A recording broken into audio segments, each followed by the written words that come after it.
In this video, we will talk about when you should drink coffee and when you should give it up. What is the main problem with coffee? What is wrong with it? Perhaps you are afraid that caffeine will cause heart problems or atrial fibrillation. At the same time, you've probably heard that the benefits of coffee are numerous and have been reported many times. It reduces the risk of prostate cancer, protects the liver from cirrhosis, and improves cognitive ability in the elderly. Unfortunately, however, there is a big problem today. Coffee is produced in many different qualities, and each modification can significantly alter the amount of caffeine and polyphenols. In this video, you will learn whether coffee is healthy or harmful, how it should be drunk, should it be served with milk or not. Is it true that coffee reduces iron absorption and iron deficiency? If you have gastroesophageal reflux disease, if you suffer from depression, epilepsy, or schizophrenia, can you drink coffee? If you suffer from an eye disease such as glaucoma, what about mortality rates?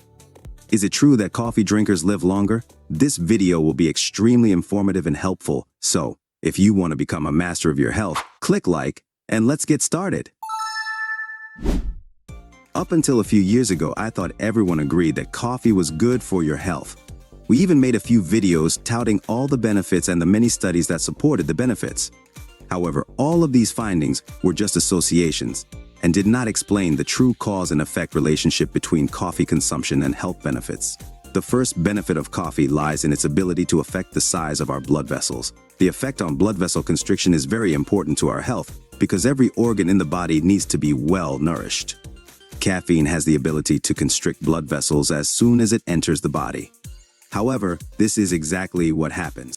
Blood vessels constrict just as they would if we were exercising or getting angry. One might think that vasoconstriction has a negative effect precisely because it reduces blood flow to the organs. However, this is only a temporary effect, as is the case with blood vessel constriction during exercise. However, in the long run, exercise to constrict and dilate blood vessels is beneficial, just as caffeine has been linked to controlling hypertension. The main reason is that coffee is rich in polyphenols, antioxidants, the main one being chlorogenic acid. Thanks to chlorogenic acid, we can fight inflammation and free radicals. Unfortunately, however, not all coffees are prepared the same way, and some aggressive roasting methods can cause a complete loss of anti-inflammatory properties. The more heavily roasted the coffee beans are, the less antioxidants they contain. The lighter the roast, the higher the polyphenol content. Fortunately, polyphenols are not altered during the process of decaffeinating coffee, so decaffeinated coffee is a great way to preserve its antioxidant activity. Do you drink your coffee black, or do you like to add a little milk to it? Unfortunately, a study found that just a teaspoon of colored coffee with 17 milliliters of milk reduces its antioxidant effect by 46%. And if you drink a cafe latte with 100 milliliters of milk, the antioxidant effect is reduced by 95%, virtually losing all of its beneficial properties. It is believed that the proteins in milk bind to polyphenols and prevent them from being absorbed by the body. However, this does not happen if you consume soy milk. There are special bacteria in the gut that break down and digest soy proteins, releasing the polyphenols. Another important aspect of coffee is that it can decrease iron absorption. According to this study, adding coffee to your food can reduce iron absorption by 39%. If you drink coffee an hour before a meal, you won't have this effect after a hamburger.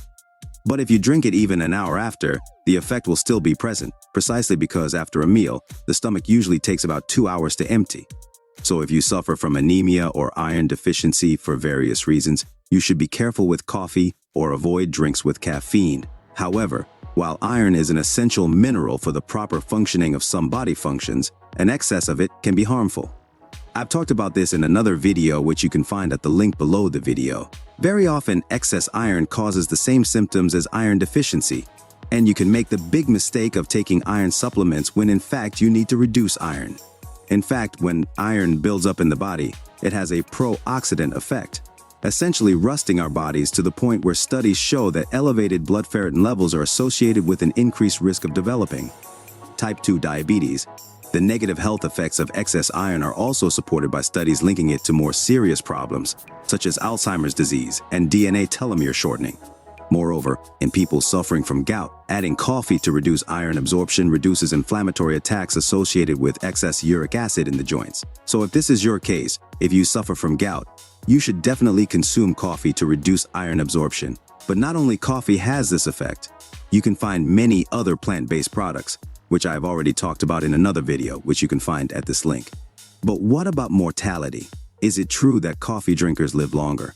According to this systematic literature review, there is a correlation between the amount of coffee consumed and increased life expectancy.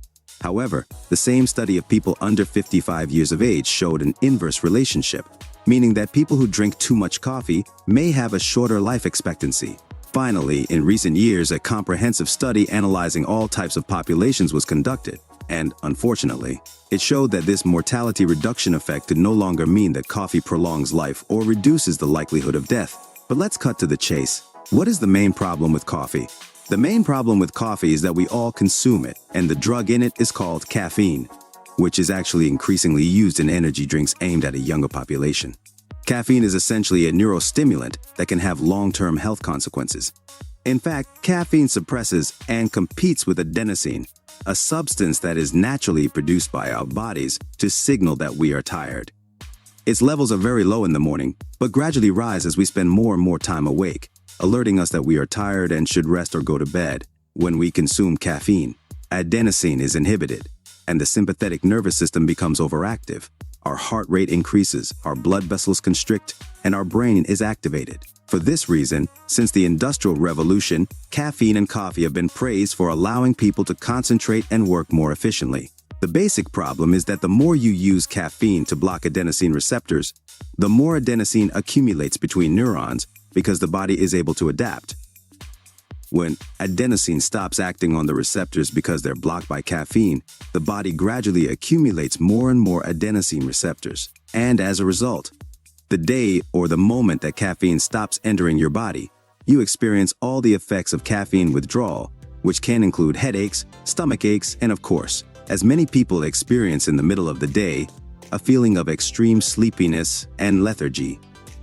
Caffeine has indeed been linked to increased gastroesophageal reflux, but this effect is also common with decaffeinated coffee.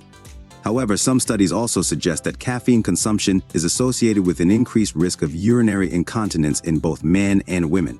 In addition, other in-depth studies, such as a 2014 meta-analysis, directly link caffeine consumption to insomnia. People with glaucoma should avoid caffeine, as its effects on the circulatory system can further worsen the intraocular pressure they suffer from. The problems associated with excessive caffeine consumption and insomnia, or difficulty falling asleep, are now well known. This case report also indicates that eliminating coffee and caffeine from a person's diet reduce the frequency of their epileptic seizures and problems with epilepsy. If you overindulge in caffeine, you may also suffer from tachycardia, the feeling that your heart is beating very fast, precisely because caffeine can produce adrenaline and stimulate the nervous system. Perhaps you're worried that caffeine will give you heart problems or atrial fibrillation. Fortunately, a systematic review of the literature has shown that there is no association between caffeine consumption and atrial fibrillation. Moreover, in some specific situations, 2 to 3 cups of coffee per day may help reduce the risk of atrial fibrillation. Due to the growing serious problems associated with excessive caffeine consumption, it has been found that the maximum lethal dose that can kill a young boy or young man may be around 12 cans of energy drinks. So, to summarize, on the one hand, coffee does contain polyphenols that help lower blood pressure, reduce inflammation, and prevent oxidation. But on the other hand, it contains caffeine, which can alter feelings of fatigue, constrict blood vessels, and be linked to a host of other problems such as glaucoma, urinary incontinence, fracture risk, and many other central nervous system disorders. Indeed, coffee may have a protective effect on people suffering from cirrhosis of the liver. It has also been shown that coffee can help people with conditions such as Parkinson's disease. For athletes, a cup of coffee can improve weightlifting abilities. However, the main difference is that the ability to metabolize caffeine varies greatly from person to person. And there are also genetic variations. Some people metabolize faster, while others metabolize slower. This difference draws a clear line between coffee that is beneficial and coffee that is harmful. The conclusion is clear. The link between caffeine and coffee consumption and the likelihood or risk of developing hypertension has been analyzed. The more coffee you drink, the higher your risk of developing hypertension if you belong to the group of people with slow or retarded caffeine metabolism.